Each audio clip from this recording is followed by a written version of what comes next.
Thank you very much. Congratulations to all the inductees this year.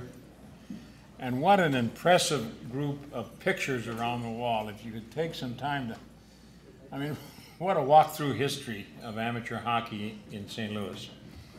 You know, when we came here in 1970,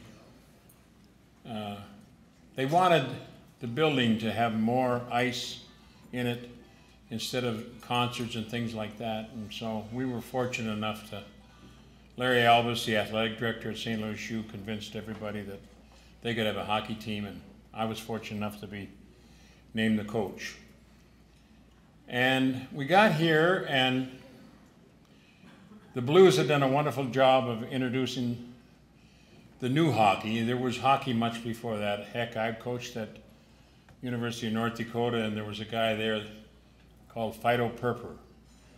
And all of us in our 70s or more here might remember Fido Purper playing here as a pro, and he was up in Grand Forks where I was coaching at North Dakota. And his famous line was, "Every dog has his day, and my name is Fido." But he was here. He made hockey. He made hockey, pro hockey here too. And so the Blues weren't the first. The Billikens weren't the first. But boy, the Blues and the Billikens were a big part of what we see here this evening. And we're so proud. I know there's some 100 young guys who went through our program here in 9 years. They have to be extremely proud of what they had to contribute. Just like the Blues alumni are still, a lot of them are still coaching. We know the records of some of the ex-Billikens and their coaching and the time they put in, just like all of you people, all the time you put into the sport. We have a few people here tonight that I am very proud of. My daughter Lisa and her husband Mark are here.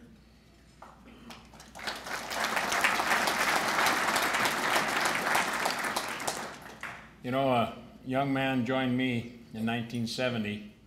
His boss at the St. Louis Cardinals, Doc Bowman, was helping out with Billiken basketball in the off-season of the Cardinal baseball. And he had a young assistant who was with him, and they signed him to hockey.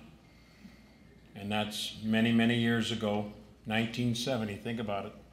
Some 45 years, this guy's been around with me, and he and his wife have been so good to us.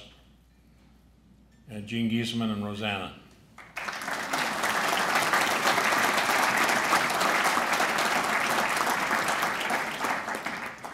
And what success we would have had, or wouldn't have had, if we didn't convince a young man from Toronto to join us here years ago. And you know him probably as a coach of CBC for all those years, but we know him as one of the, held the record of top points in the season for so many years with the Billikens, and that's Rick Kennedy.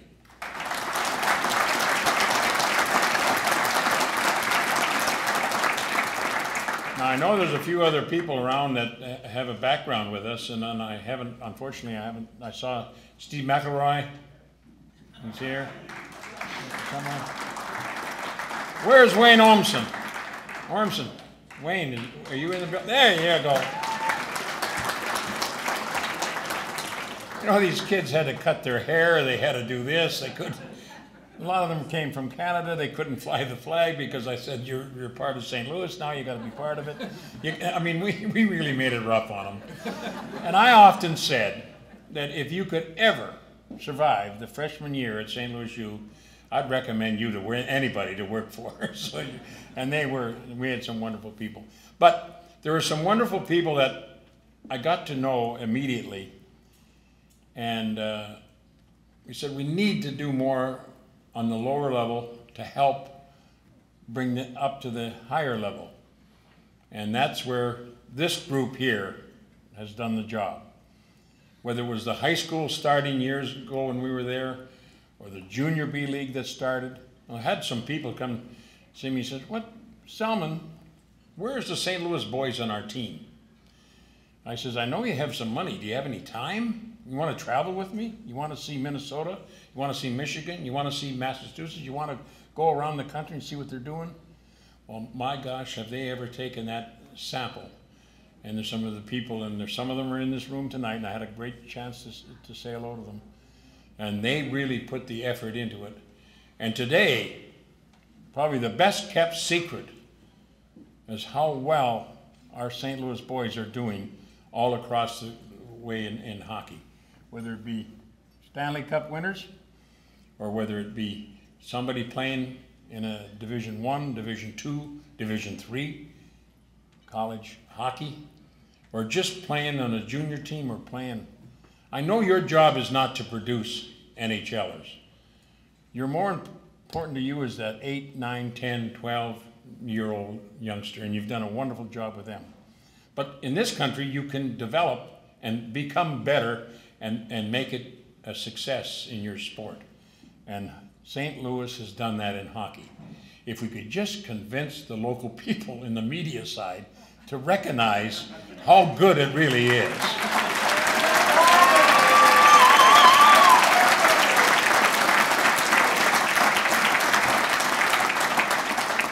You know, I'm watching a hockey game, and here comes a name up, and I quickly go to the computer and said, where did he come from? Where is he? Who is he? And I've been so proud, not that I've been involved in the last 20 years or 20, 30 years, but just to see the end result of all your efforts.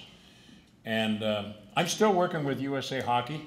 I'm on the international committee. I go to a couple of meetings a year, see some of you people there. And I'm telling you, there's a lot of northern cities that don't have the record today that you people have in the way of putting this sport and having the youngsters being able to develop because of your efforts. And I'm very proud of you, very proud of the people here. I'm very proud of all these pictures around here. I recognize many of them. Most of them I know the fathers, and now I'm meeting the sons. But quite honestly, it's wonderful. And I must say, there's one gentleman here tonight that I must, Bobby Plager had to skate with us so often at St. Louis U that he was mad as hell he didn't get a degree.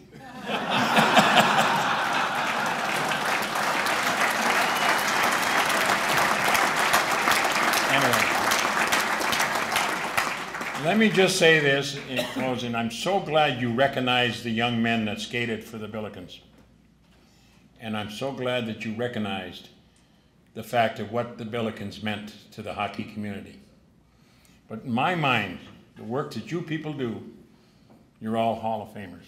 Thank you very much.